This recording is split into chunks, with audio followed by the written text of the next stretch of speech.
Brandon, Hey, how are you, man? good man. How are you doing? Good. Thanks for coming. Thanks for having me. Yeah, it's like I talk about frequency illusion a lot Yeah. on this show. Do you know about that? Where it's like after you become aware of something, you end up seeing it a disproportionate amount of times. Yeah. You know what I mean? Yeah. That's how I was with you. Okay. Because I'd not heard of you till probably about 6 months ago or so, and then after. Our mutual friend Mike Mcgill talked about you. I started noticing you all over the place. That's how it goes. It's funny, like if you get a new car, you never saw a car like that till you get one. Yeah. And then you'll see it. You'll be like, hey, there's my car. Yeah, that's what somebody said the other day when they were here. We talked about the same thing. Yeah. Oh, that's great. Well, man, I listened to your. Is it called Serious Honk? Is that the name of the show? Serious Honk. Yep.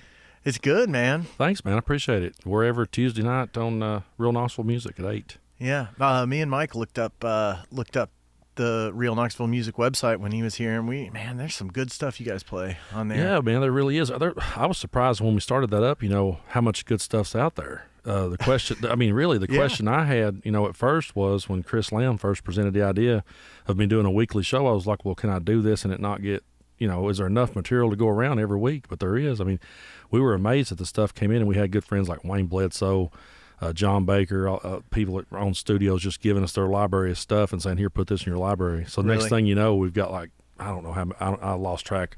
I know we was over 70 hours worth of music, and we passed that a long time ago. So Really? I don't know where we're at now. Yeah, so Wayne Bledsoe knows, man. He knows yeah. everybody. Man, he is the encyclopedia. We call him, me and Mike Mcgill calls him the Ayatollah of rock and roll. Yeah, I love it. Like, I love it. you don't need Google when he's around. If he's in the conversation, you can just ask him, and he don't have to pull his phone out and Google it. He's got it. Yeah. Is he with you guys now? Yeah, he is. Okay. Yeah, he's doing the 6 o'clock swerve from Barley's is on there now, and so is the his old show that was on WDVX, the Midnight Show. It was all over the road. Yeah. It's now called Miles to Go. Okay. And it's still 12 o'clock at midnight. So That's awesome. He alluded, I think, when he was here to he was going to slow it down with the WDVX stuff and stop doing it. But it sounds like he slowed down, but he did take a couple of his shows. He's still getting them out there and getting them on the air. yeah, he is. And then who was the other guy that you mentioned? Baker? John Baker. Now he's not doesn't have a show in Real Knoxville, but he helped contribute a lot. He had a lot of like the old, he had a lot of old albums on CD. Is he a producer? Yeah, he's just 4 minutes from you. That's where I just left. And Really? His studio's over on off of Woodson. Were you playing some music tonight? No, I was just catching up with him. I hadn't seen him in a while. I've been working on some new music, and just went in there to pay my studio bill and get back in the swing of things. Is that where you record? Yeah. Okay. It's the Arbor Studio. Okay. It's so many people that come in here that are musicians that are in the know, like Yeah. you. Say that there are like 3 or 4 studios like a mile I from reckon my so. house. Yeah, you're surrounded. And when I told John I was coming this way, he said, well, John and Mary's studio's right over there next to him. So, yeah. I got to meet all these folks because Yeah. they keep getting brought up. We got to have them in to you got fill to. in the gaps. Absolutely. Yeah.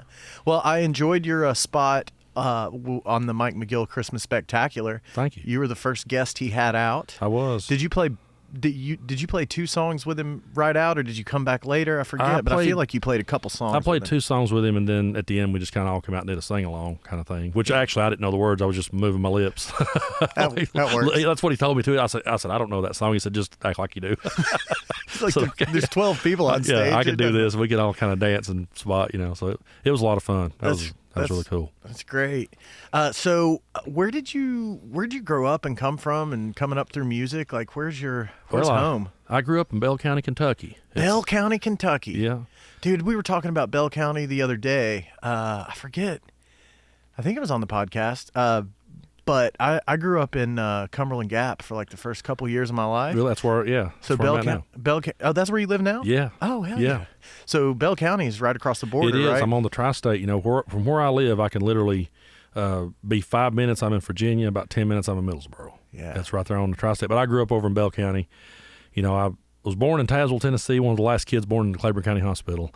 And My then- mom worked there. Really? Yeah. Wow. When my dad was working, I forget where he was, but that's why we lived in Cumberland Gap. My mom Yeah. was a nurse at Claiborne County Hospital. That's awesome. Yep. And that's cool, dude. Yeah, that's the part of the world I came up from, and I got family on both sides of the state there, so it all feels the same. It feels like those 3 states kind of feel like one place to me.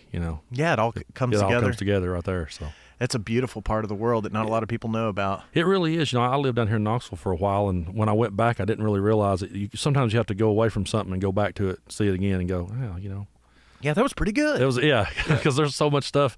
It's funny, man. Like there's things around there that I've, that's been like annual events that I've never went to just because it's in your town. You don't really think about it. Yeah. They had like a Civil War reenactment, once a year used to. I don't think they've had them since COVID, but, they would have those and people say, hey, I drove from Pennsylvania to see that. And I'm like, it's 5 minutes from my house, and I hear the gunshots when they reenacted it, but I've never been.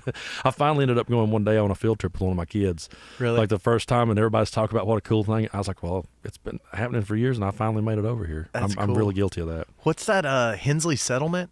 Yeah, that's not far from me. What is that place? What was happening there? I remember taking a hike up there one time. Honestly, we took a field trip when I was a kid up there.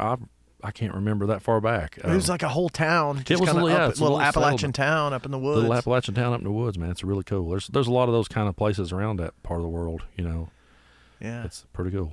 I remember hearing when I was up there recently that Bell County, Kentucky was like the poorest county in America or something like that. I think it's number 4 maybe now. I was talking about that the other day. It's up there in a lot of things. Yeah.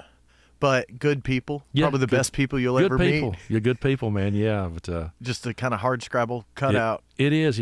People there. There's not a whole lot of industry. There's nothing really, there other than coal, and that kind of comes and goes. It's always been something that, it comes and goes. It has its moments where it booms for a minute, and everybody, gets something, and then it goes away, and it's a hard life, but it's just kind of where I grew up, and sometimes you don't even realize you have it tough because you're just in it. Yeah. And then one day you look around and go, dang, I kind of had it rough as a kid, but I didn't.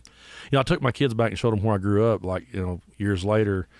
And as I'm driving through it, they're like, wow, Dad, you grew up in the ghetto. I'm like, well, I didn't really think about it back then. I didn't think about it being that way because I was just there. I guess you had a different perspective then, and it was just living. It was just your life, Yeah. Yeah. Well, what were your parents up to when that took you there? Well, my dad was he drove a truck for his whole life, a log truck. Well, first he started off driving the coal truck, and then when coal dropped, he started driving the log truck. So gotcha. My dad was a truck driver. My mom was a stay-at-home mom. I was an only child, So were you really? Yep. Okay. Yeah, I got to admit, a lot of people I've met other people that's been an only child, and they say stuff like, I wish I'd had brothers and sisters, and honestly, man, I enjoyed it. I really enjoyed being by myself. I think it still kind of lingers today. I'm really, it's kind of been a challenge for me in relationships because you get with somebody and you say to them, I'm going to go in my room for a while and shut the door, and, they're like, what are you going to do? Why don't you want to sit by me? And I'm like, well, no reason. I just thought I'd be alone for a while because I was so used to that, growing up. Like growing up, my friends would come over, all my buddies would come over, and we'd play when I was growing up. Then they went home. I went off in the room to myself. It took me, I'm 41 years old, and I still have that moment where I'm like, hey, shouldn't you all kind of be leaving now? Let me get over here with myself. Man, there's a lot to be said for being cool with being by yourself. Yeah, I mean, I've always, and I think constantly, so I write songs, so I don't mind being to myself because I've always got something to think about or write about or. Yeah. So were you a sports guy growing up, or did you do not just much at all. Arts? No. I really wasn't into sports very much. Never played. I take that back. I played my 6th grade year on the basketball team. Okay, you're a pretty tall guy. Yeah, I was the center, and I never scored a point, but I got a couple of blocks. That's what you're there for. That's what I was there for. I missed every shot I ever got, but I got a few blocks and got the ball on the tip-off most of the time. There you go. I was kind of a beanpole back then. But so did the music start pretty early then for you? I was I was probably 16, and it's a funny story. Every time I tell this story, people get a kick out of it, but it's a true story. Like, believe it or not, my dream as a kid, I never wanted to be a musician. I wanted to be a pro wrestler. Really? Yeah, that's all I wanted to do, and that's all I watched. That's all I wanted to do, was just do that. And around that time in the 90s or in the mid-90s, this wrestling group came to Middlesboro, and they started putting on shows at the YMCA. Nice. And they had a lot of guys like from Knoxville, like Buddy Landell, Tracy Smothers. Yeah, Terry Landell? Terry Landell, yeah. Yeah. All those old guys would come in, and they'd make a guest spot. They started having it like once a week, but then maybe once every so many months you'd have a kind of a guy that was once upon a time a big deal. You know what I mean? Yeah. And he'd come in, and that's all I wanted to do. And so a cousin of mine was the referee, And I went down there and started hanging out with them and getting backstage, getting to hang out with Jimmy Golden and all these people. And I was like, wow, this is so cool. That's what I want to do. And so I talked to some of them there, and they was like, yeah, we'll train you to be a wrestler. And at the time, like 16 or 17-year-old, Yeah. you know, and they was like, we'll train you, but it'll be like, I can't remember how much. It was going to be like $2,000 or something. We'll train you how to be a wrestler. Oh, my gosh. So I go to my dad, and I'm like, hey, Dad, I really want to be a wrestler. I'm not even out of school yet. And Dad's like, he's like, I'm not going to give you that money. He said, you go down there and those guys will break your neck. He's like, they don't know what they're doing. I was like, he's like, wait till you finish school. If you still want to do it, you know, you can do it then. He said, but I was so upset. So I'm trying to go out and mow grass and trying to find jobs in the summer to try to go to this wrestling school. That's all I wanted to do. Yeah. Well, during that time, I'm saving up my money. And at the same time, we was talking about this before we started the podcast. My dad had a bunch of coon dogs. Yeah. And we coon hunted when I was growing up. And I had this Walker coon hound, and I had kind of got away from going hunting with my dad. Hadn't done it in a while. And it was a dog that he had gave me to take care of, but I kind of dropped the ball on that. And so one day he walks in, he's like, you know what? He's like, I'm going to sell that old dog out there. He's like, you ain't took him hunting in forever, and I've got too many. I need some money, so I'm going to sell him. I was like, wait a minute, that's mine. Yeah. And he's like, no. He's like, it's not. He said, you've not even fed it in forever. He said, you ain't even went hunting, done nothing. So we start arguing about it. I'm like, well, I'm trying to save money so I can go be a wrestler, you know. I'm not going to feed my dog, pay to feed my dog. Yeah, it's so it's hilarious. So dad's like, I said, how much you going to sell him for? And Dad said, I could probably get about $250 out of him. I said, well, give me $250. He's like, I'm not giving you $250. So we go around in a circle. And finally he just leaves the room. He leaves me alone. I was like, all right, fine. He comes back a little while later, and he's just holding this acoustic guitar he had. It was a Sigma acoustic guitar. And he goes, he said, I ain't going to give you $250 for a dog that you ain't even took care of. He's like, that I gave you. I'm not going to give you. He said, I got this guitar. He said, I paid $250 for it. He got it down at Broadway Sound. And he was like, nice. He's like, I tell you what, he said, I'll give you this guitar for that dog. How about that? And I sat there for a minute, and I had been writing some poems in my notebook. Just when I was bored, I would just sit and scribble out poetry. Yeah. And I hadn't never told anybody about it, and I never had to show nobody those things. And I remember looking at that guitar thinking, well, if I learned a few chords, he said to me, you learn you some chords, learn you a couple songs, it's something it'd be fun to do. You might enjoy yourself. And I was like, in the back of my mind, I was thinking, I could just take those poems, and if I set them to music, I'd be a songwriter. That'd be kind of cool. And I just, right there in that moment, I was like, yeah, sure, Dad, I'll swap. So I take the guitar and started learning my chords, started banging out some, Hank Sr. songs, just 3 chords, and just learning how to strum, and forgot all about the wrestling. It totally left my mind. Once I got bit by the music bug, I never even thought about it. Like, it was a long time after that. I'm like, I got to have an electric guitar now, and I got to have an amp, and I got to have this. And I was like, I thought you wanted to be a wrestler. And I'm like, I forgot all about it. Just, glad I didn't spend the $2,000. Yeah, glad I didn't. Yeah. Man, that Hank Williams will make you forget all about wrestling. He will, man, for sure. He's I'll never forget when I first heard Hank Sr. I was in California, of all places. Yeah. In this house that was under construction. This guy was working on it, and he had the Hank Sr. box set. Yeah. His 35 songs. Yeah. And oh my gosh. Yeah. Man. It'll stop you in your tracks. Yeah. When did he die? When he was 29? Like 29, yeah. And he sounds like he's 50. Yeah, and looked a lot older than that, He had spina bifida. He did, yeah. Yeah, and they say last place he was seen was downtown Knoxville, seen alive. Yeah, and it's funny you brought that up because it's back in, it would be New Year's Day of 2016, I believe it was.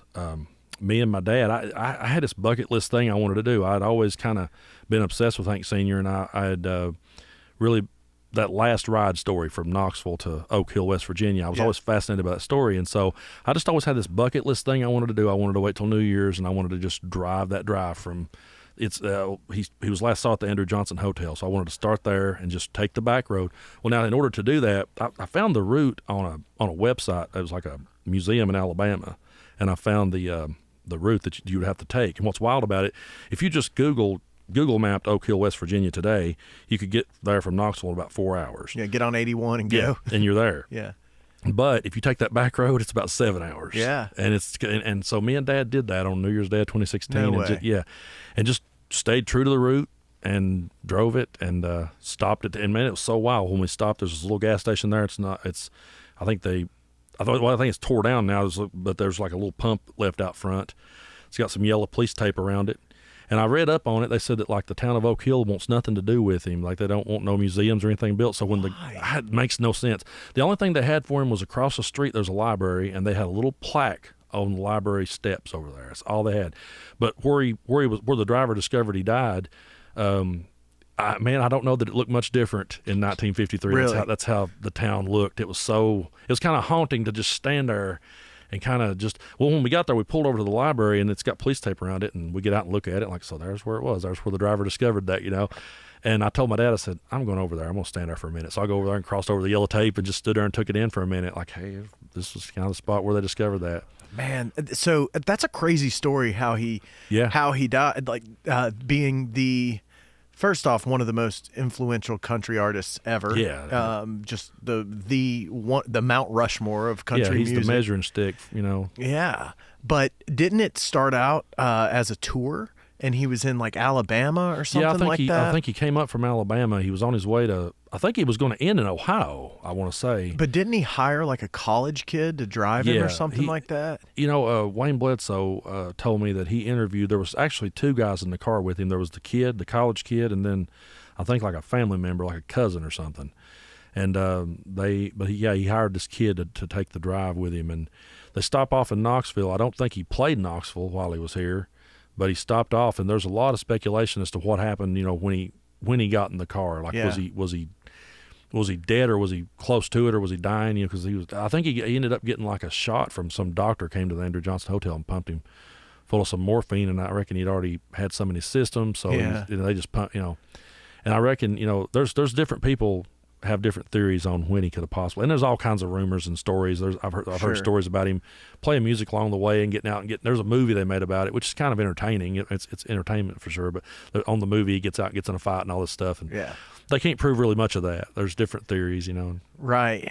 But he was going on tour, wasn't he? Yeah. Wasn't he playing around? Yeah, and he was supposed to. And he was 1 foot in the grave the whole time. Yeah. Was it drinking and morphine and ether probably? Yeah, he had back problems. He had fell off a horse too. Right around the time he injured himself, he was actually walking on a cane. That's what I've heard. Really? Yeah. So he was taking the painkillers to keep it. The painkillers and the alcohol and. Yeah. Rode hard. How do you get that lonesome sound without it? I know. It was. My dad's got this really dry sense of humor, and you just got to know him for it to be funny. But when we finally get there, after driving 7 hours on a back winding road through West Virginia, and everything, and we get there, and Dad was like, "Well," he's like, "I tell you what," he's like, "if the drugs and alcohol didn't kill him, that drive did." I was like, no joke. I bet. Yeah, there's speculation that he was dead when they took him out of the hotel because they carried him out apparently and just barely got him in the car. And then the driver drove through the night maybe or something like that and I think went to check on him. One thing that is true, and it was in that movie, but one thing that is true, I think they did get a speeding ticket around Rogersville or Rutledge, somewhere in that ballpark. They got a speeding ticket there. But yeah, it was, and it was. I think it was a snowstorm back then, so there's a lot going on. Wasn't it around New Year's? Yeah, it was he was found on. The driver discovered him dead on New Year's Day. Man, he's going to do a big New Year's show there. Man, and his son took a different route in country music. Absolutely, yeah. And then there's the third, and then doesn't he have like a granddaughter that's playing music too? Let's see, there's a whole bunch of them now. He's got Holly Williams. I saw her open for Jason Isbell at not Tennessee, but when he was at the Bijou a couple of years ago.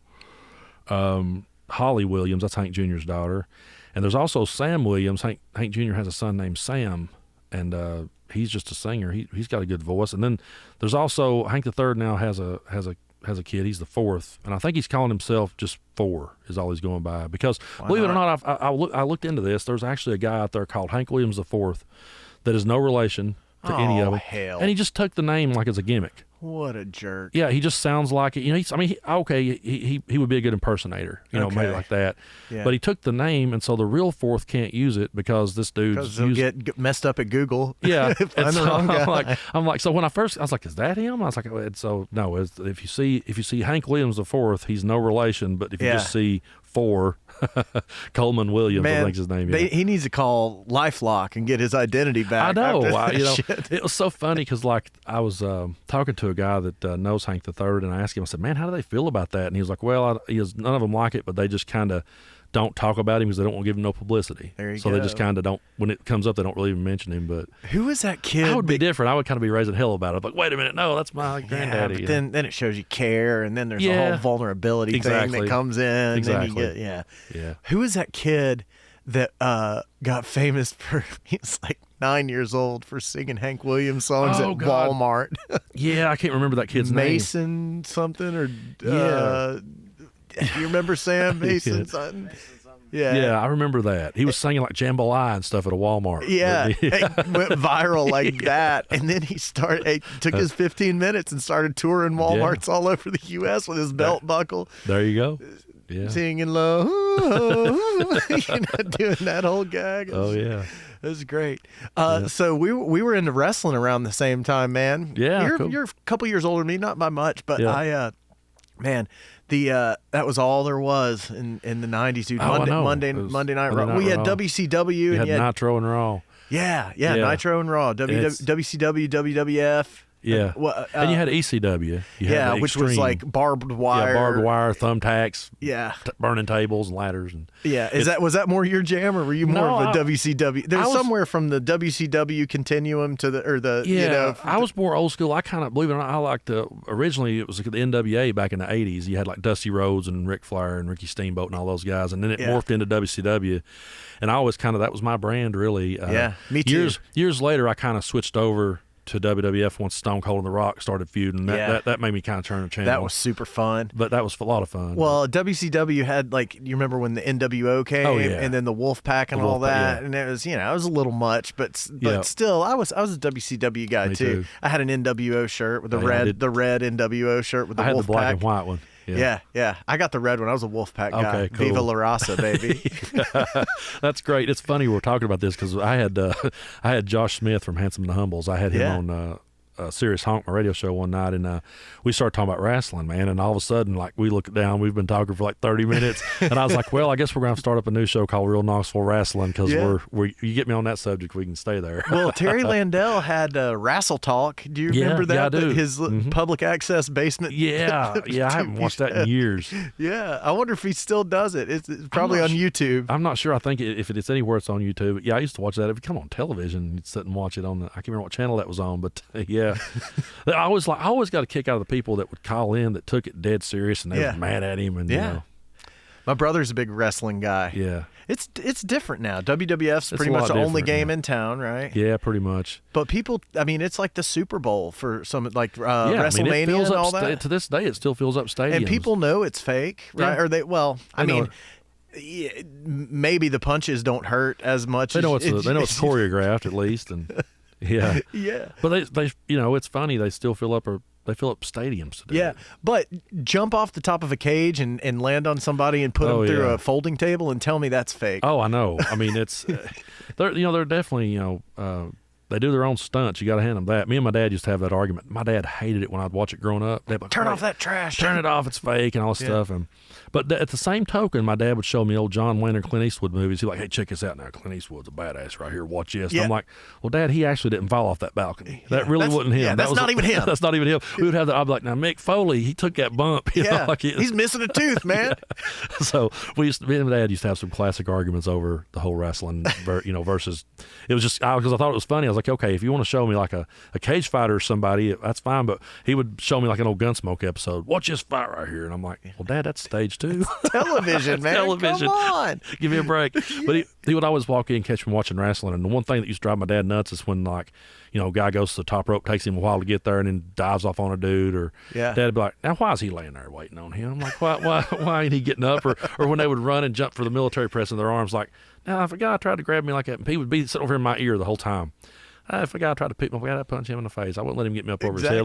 I'm like, Dad, I know what it is. I'm just watching. Well, and you got to admit, those guys doing the aerial stuff, the Rey Mysterio Jr.'s doing backflips off the top or jumping and landing on somebody's face with their legs and then flipping between their legs and flipping them over like one that. false move and they're in a wheelchair for the rest of their life. You know, it's a dangerous stunt for sure. I mean, it's fun to watch in person. To see them pull it off and.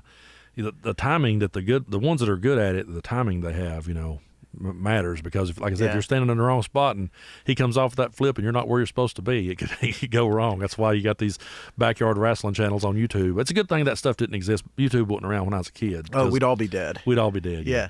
I went to a WCW event at Thompson Bowling Arena when I was in 7th grade. Oh, that's awesome. Mm-hmm, Bill Goldberg was going. Yeah. And he was on fire back then. Oh, he was over. I ended up getting on the news. They interviewed me to go on the news that night. Yeah. That's awesome. And I watched it when I got home, and I was like, he's the best. He's 72-0, and nobody beat him. I was like, man, I sound like such an idiot. That's great. Yeah.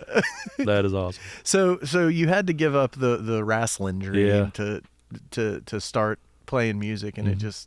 it just started there, and you just forgot all about it. Yeah, I did. It just kind of went from there, and it was one of those things, like once I got good enough to, learned a few licks and a few intros to a few songs where you kind of show somebody, hey, I'm playing. Then next thing you know, I start going, well, who else plays guitar, and who? Then it's like, oh, we have to have a bass player, we have to have a drummer, and it just starts that, you switch over now. Instead of looking for somebody that'll let you power bomb them off a trampoline, now you're trying to find somebody that'll play bass, which is about the same. It's almost the same thing, yeah. So you just kind of, all of a sudden I'm trying to put garage bands together, and it just, I don't know, it's just one of those things. I never looked back, and it's just what I wanted to do, and started doing it, and I'm still doing it, and I don't know, it just kind of become part of me. Yeah. Did you start playing out when you were in a teenager? I was 19 when I finally played out for the first time. What'd you do out of high school? Well, I just worked a bunch of different jobs, place to place. Worked in a Walmart was my first job ever. Really? Which one? Middlesboro. Third shift. Yeah. A lot of people don't realize that, like, and you correct me if I'm wrong, but like, isn't the fastest way to get to Middlesboro from here just to get on Broadway and go? Yeah. Just head straight up Broadway. And go through Union County. Yeah, you'll go through Maynardville and then on into Tazewell and right on over into. And it's not that far. It's like an hour, right? Yeah, it's not far. And you can also, you can also go up 75 and get off on the Carrollville Follett exit and go up Powell Valley. It's it's a little bit longer maybe, but sometimes depending on road construction and things like that. Yeah, depends on the time of the day. Like there's times where, if traffic's bad on Broadway and it's kind of that time of day, well, I may take the other route just to cruise up the interstate. So you can really, and then going from like Cumberland Gap down Powell Valley, it's just I drove that road a lot playing music because we would play a lot of gigs like in Jellicoe and different towns back then, and just go down that road and it's just a straight shot. Wow. The what's the liquor store up there? Pappy's? Pappy's, yeah. Yeah. There's Pappy's and there's Boone's BP right there side by side. I think Pappy's is still in business, or it might have went out. I think it might have went out and came back as something else, but I can't remember. Do they have liquor by the drink up there? Well, let's see. Middlesboro does now. Okay. Yeah. Because I remember a bunch of people coming down to Bubba's Brews. Yeah. Because it was it's on Norris Lake in Union County, maybe? It's Union County, yeah. But it's like the closest place to get a drink. Mm-hmm, it was. That's the thing, grow up in a dry county, and it's just now starting to open up. And, when Middlesboro, that was a big deal. Like it was such a fight over the over the whole thing, but it's happened, and it's that part of Kentucky's opening up, and they got a good music scene going on up that way, so it all worked out. But I just remember, back when I very first started playing music to play, where I lived at back then, you had bars like you had the Sundowner, the Mustang, and like the CRS. They all had house bands in them. That was like the thing back then. Wow. So a band would play every Friday and Saturday night. So there wasn't really nowhere if you was in a band, you had to go out. For me, I might get a gig every now and then at a VFW or an American Legion, something like that. Yeah. But then I'd go out and just start driving the back roads and finding some little watering hole somewhere and be like, hey, can I play here? Really? Yeah, and I did that forever. And then years later, those places kind of shuffled some stuff around. I ended up playing them once those bands kind of, done their thing and broke up and, things like that. But for me, I really just, I wanted to hit the backwoods places. I really wanted to play the dive bars. There was something about them, like the ones that my mom was scared for me to go in. Yeah. I was like, I want to go in there, and I don't know, I just kind of become hooked on it for a long time, because those people don't lie. Like if you suck, they'll let you know. Yeah. And so they're a tough critic, but it's a good place to cut your teeth. Yeah. It's kind of died out now. That scene's kind of faded away. But did you tell a story about playing at Jimmy's with Mike Mcgill, or did somebody else tell that story? Yeah, well, I did. I think we told that story at the Christmas show. Yeah, that's what I was thinking. Yeah, when I first came to Knoxville back in 2012, and I lived here up till about 2015, 16, maybe early 16s when I moved back home. But I came down and met up with Mike, and he heard a song of mine online, and then asked Wayne Bledsoe who I was, and Wayne gave him my number, because it's a funny story, because while I was up there in that part of the world playing, I had a band called the Real Billies, and we played all over the place, and then one day we back then we didn't have like album release parties or nothing like that. We just made some music and just took it to our gig and said, hey, we got a CD here. There was no official kind of thing. Right.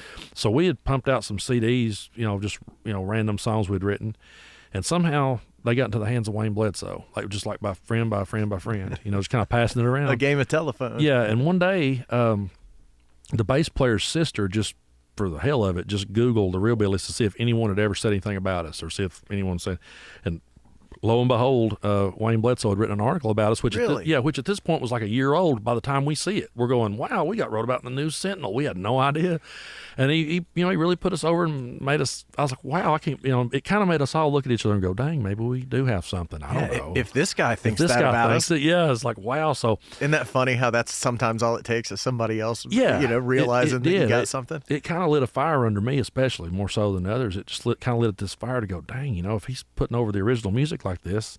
So when I ended up moving to Knoxville in 2012, I reached out to him, told him who I was, like, hey, you wrote an article about me a couple of years ago, and I just wanted to say thanks. And he invited me on the All Over the Road show and introduced me to, like, the first time I played that, I had Greg Horn on there with me and Jay Clark, and then he just starts introducing me around. So then Mike McGill heard my song and says to Wayne, who's that guy? And Wayne's like, well, he's a new guy here in town. And then Mike calls me up one day and is like, and I didn't even know who he was. He just calls me up. I was like, hey, I'm Mike McGill. I play around Knoxville and just wanted to welcome you to town. If you ever need anything, holler. And I was like, well, that's pretty cool. And he's like, I play down at Jimmy's every Thursday. He's like, come down, bring a guitar and get up and sing one if you want to. And I was like, well, this guy seems pretty cool. And so, I went down there and on Thursdays, and I loved that little place. It was a good place for me to start in Knoxville because I came from bars like that. Yeah.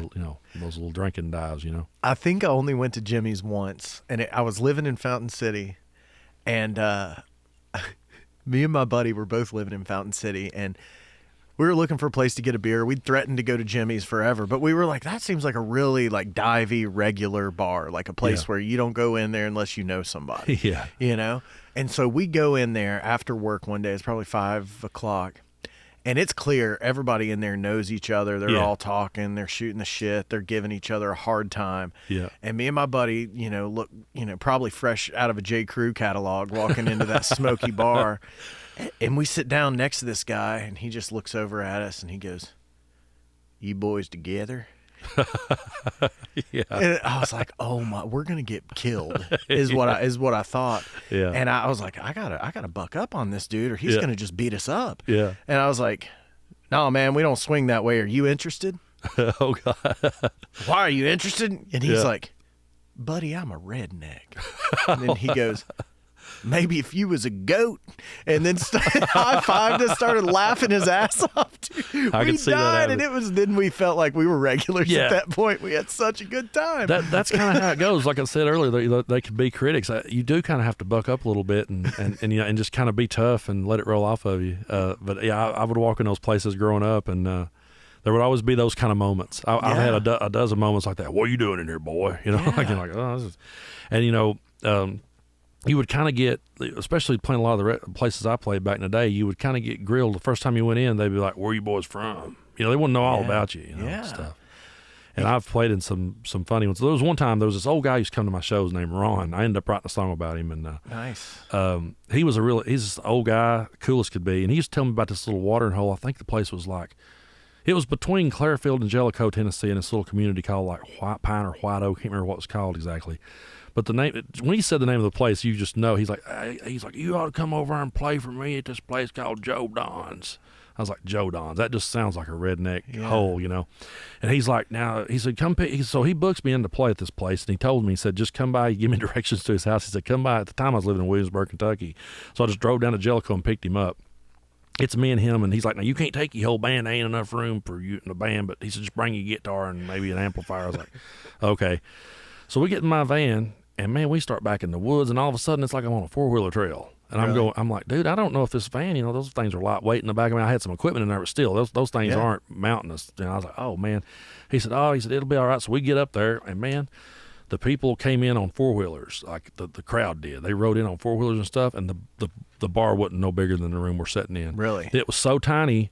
The majority of the people were outside with like a campfire built up, hanging out there. Awesome. I was like, I can't really fit my PA in here. I ended up bringing like maybe a monitor, and I set it like on the bar, and believe it or not, there wasn't enough room for me to play, so I literally sat on the bar with my feet in a chair, and just me and my guitar with a microphone stand up like this, and the people outside could hear me.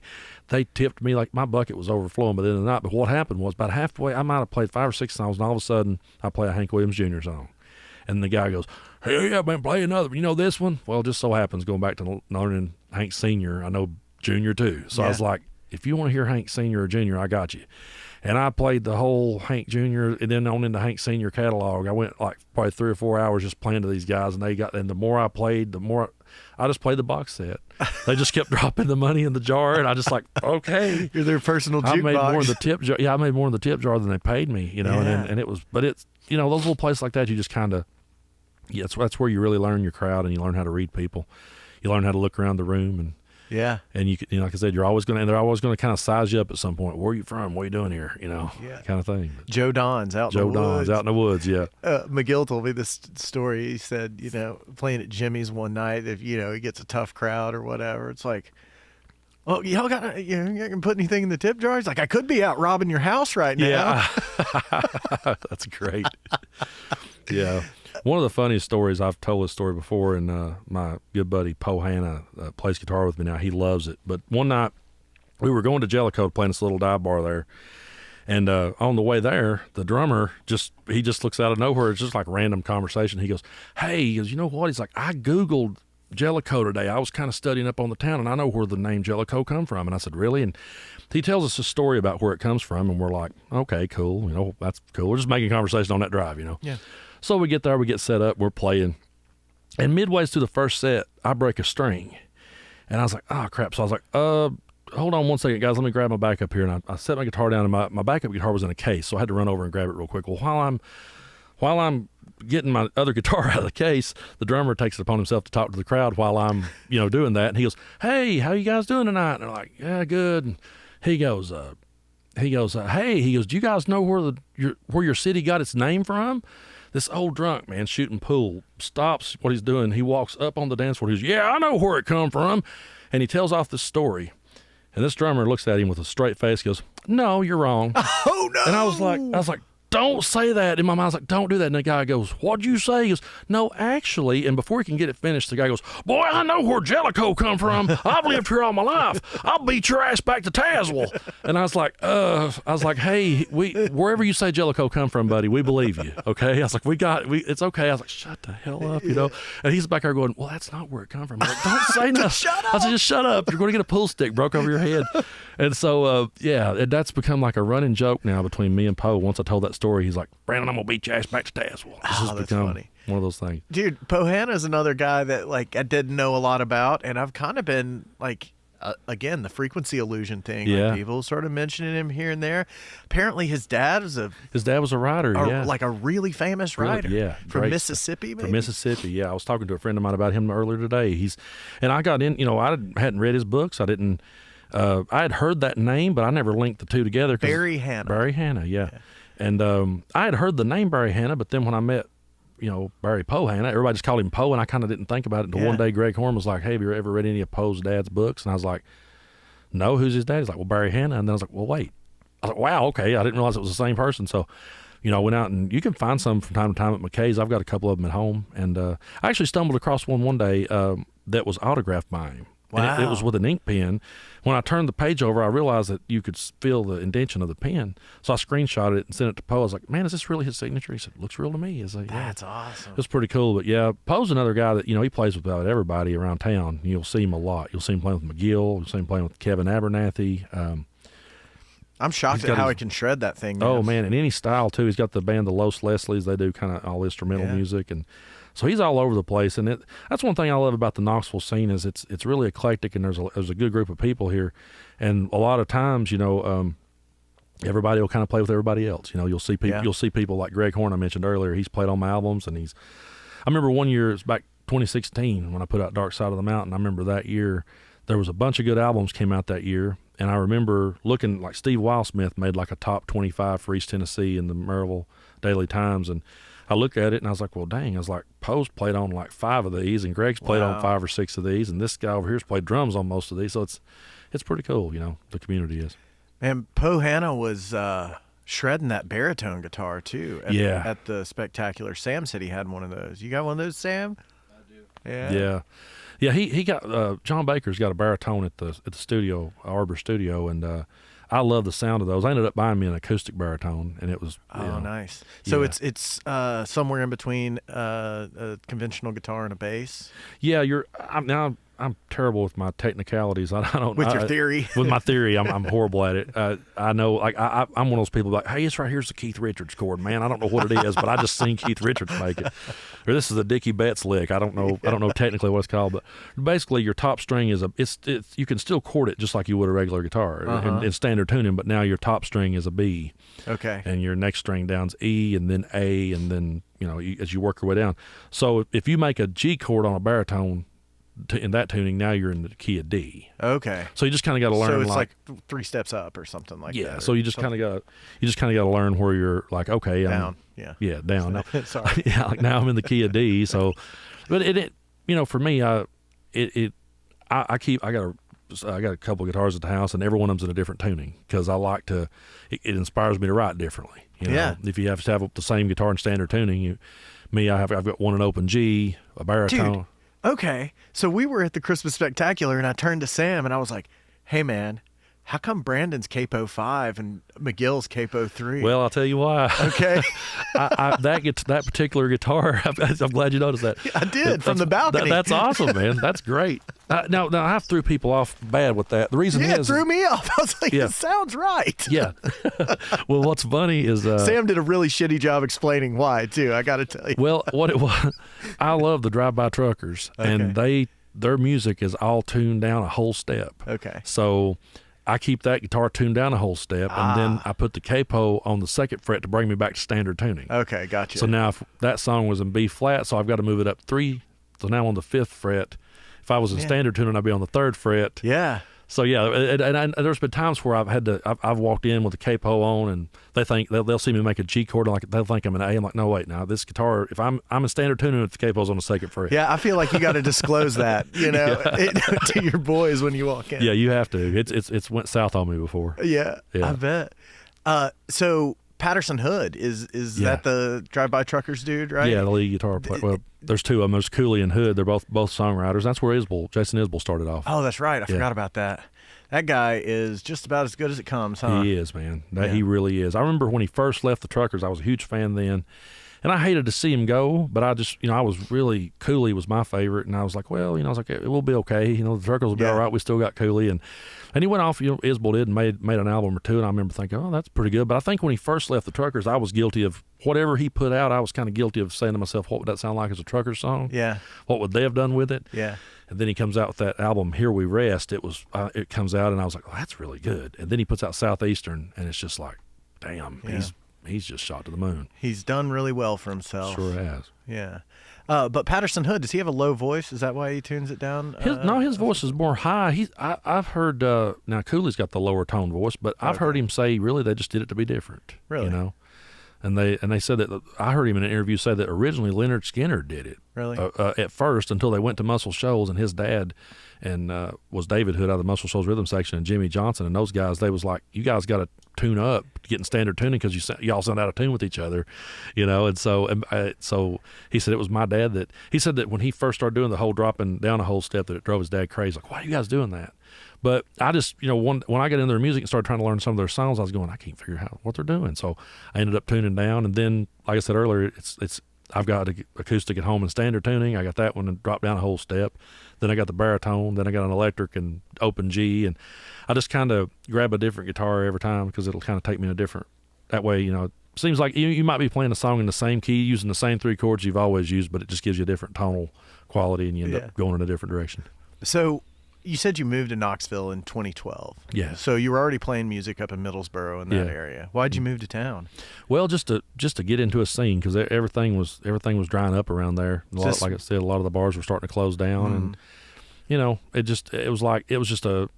felt like I'd done that long enough playing the backwoods dive bars. I thought, it's time to try to find myself into a music scene. And I had a buddy live down here, and he had told me forever to get down here. He's like, come to Knoxville, man. And I was like, I don't know. I don't know what that'd be like. And then one day I was like, I got to go somewhere. And just kind of took him up on it. And I was like, well, Knoxville's not far. I'll go there. And, it feels like my home away from home. I'm here all the time recording and playing. And, and then on the way, my drive, I'm a podcast junkie. So thanks for having me on here, because I've listened to yours on the way back home. I'll throw a podcast on and listen to them. So. Oh, good.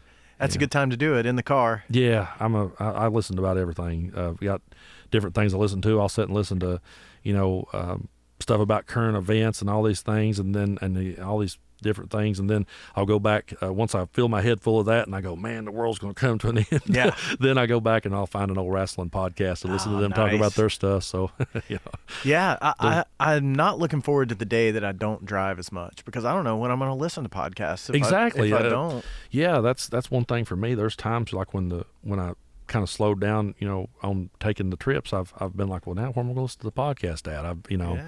Because for me, it's when I'm driving.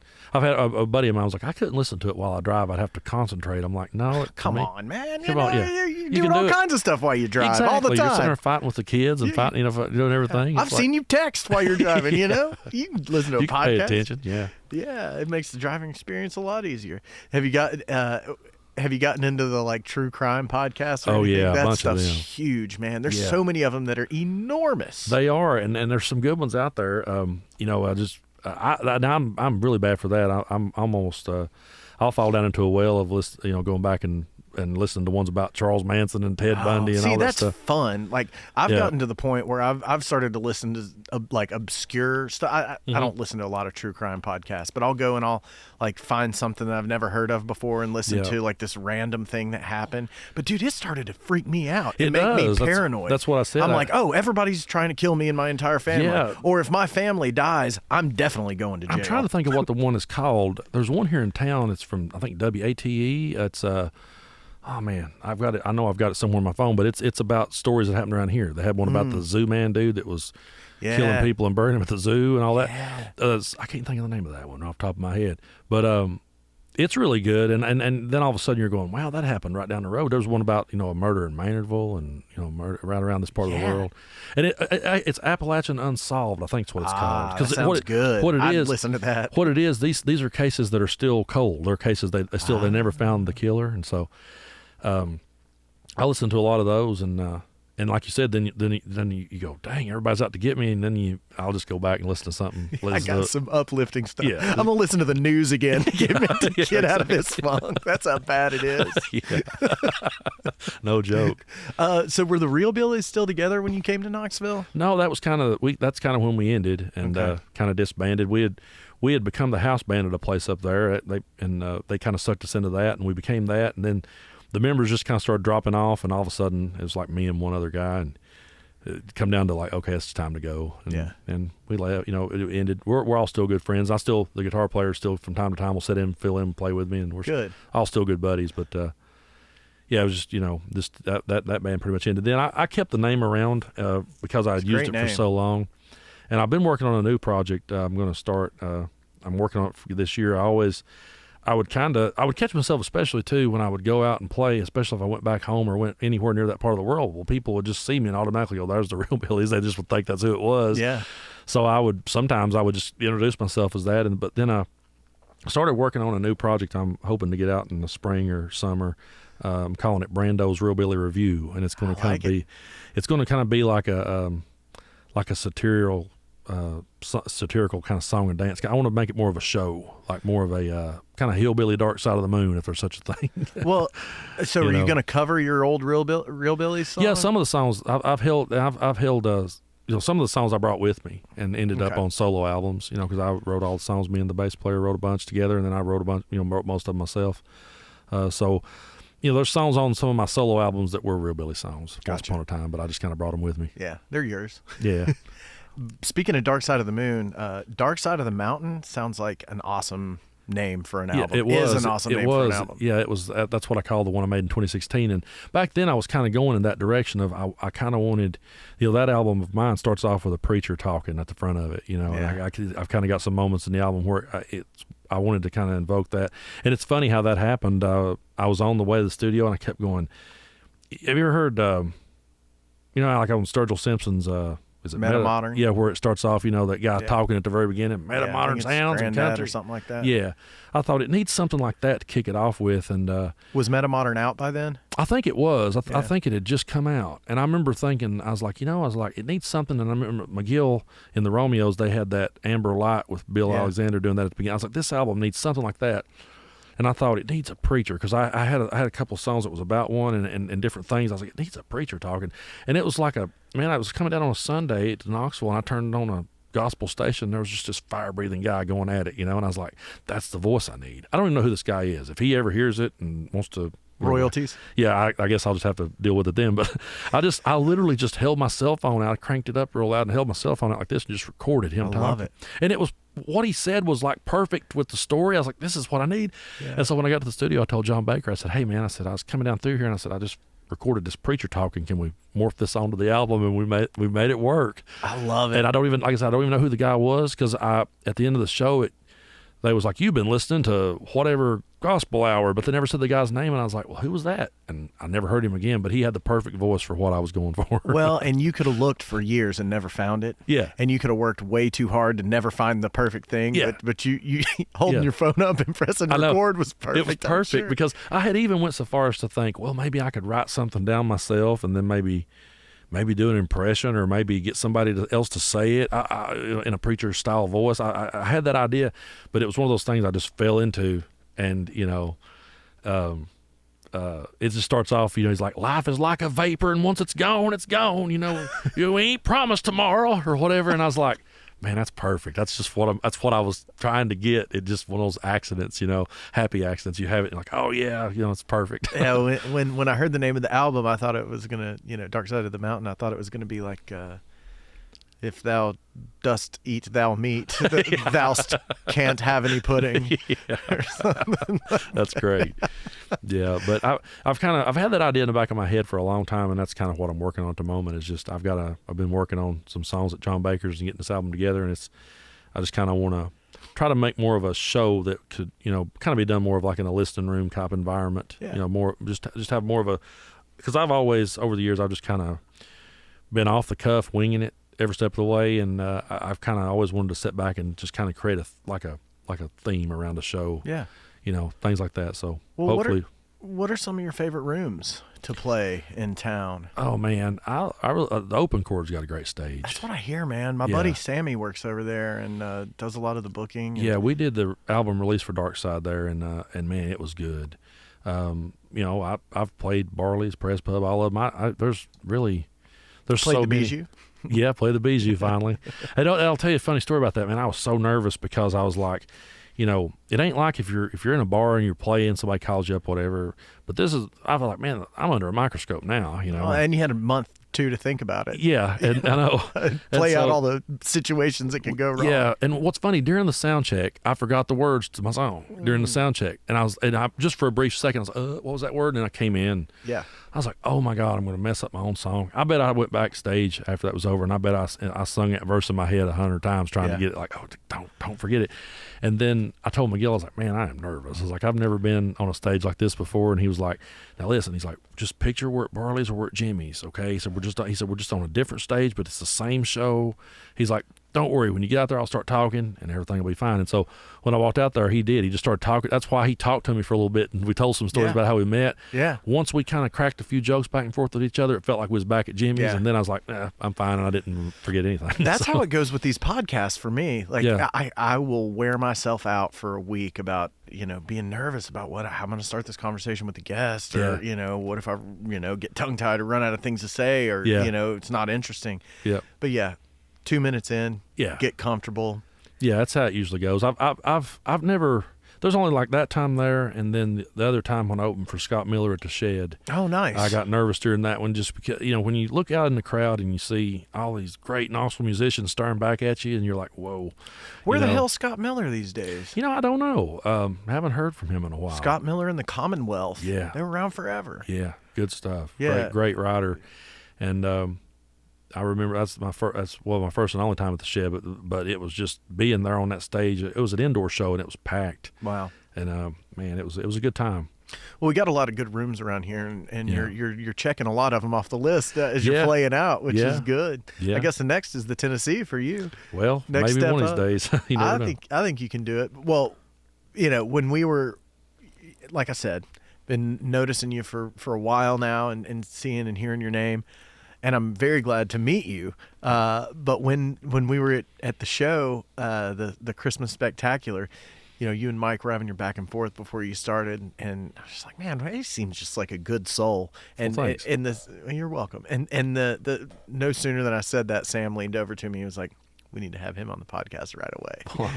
That's glad to be here. Yeah, man. Anything else fun coming up other than the album? That's pretty much what I got working on at the moment. I'm working on that, and I've purposely kind of not booked as many shows. I normally right out of the gate just start off filling up my calendar, but I kind of wanted to step back for a minute from the playing and just focus on the stuff I'm writing and doing, and just kind of take a little approach. I say that, and then by March I'll be right back into the full swing of things. It's one of those New Year's things where you go, I'm gonna do things different this year. Yeah. And then after about a month, you go, hell with it, and you just go back to what you were doing. Yeah, you might be addicted to this exactly. music thing. but I think I was like, okay, I'm just going to kind of step back and create for a little bit, and I've had some different ideas of things I wanted to do. Definitely get the album finished up. It's really close. It's close to being done. We just got to put a few little finishing touches on it. Man, I'm excited to hear it. For sure, and I appreciate you coming by a lot. I'm very glad to meet you. Yeah. I'm glad that we got to have this talk. Is there anything that is there anything I missed? Is there anything? I don't think so. No, it's been a good time, man. I really appreciate you having me. Like I said, I've listened to your show several times when I'd see people share it. Hey, I was on the podcast. I'm like, okay, I'm gonna check this out. So I appreciate it. Got a cool setup here, man. You guys are great. Well, thanks. We're growing. We're getting it. A little bit. This place a little bit more put together. Make it a little nicer for people to come in, because sitting next to a lawnmower and some other stuff that worked for a little while, but so some people get turned off by that. But hey, it is it is what it is. You're out in the shop. Yeah. Well, I've played at Joe Don's, so it's good. I mean, we're at the Taj Mahal now, Exactly. Well, Brandon, thanks a lot for doing man. this, and I can't wait to see you out playing soon. Thanks for having me, man. You got it. Take care. All right.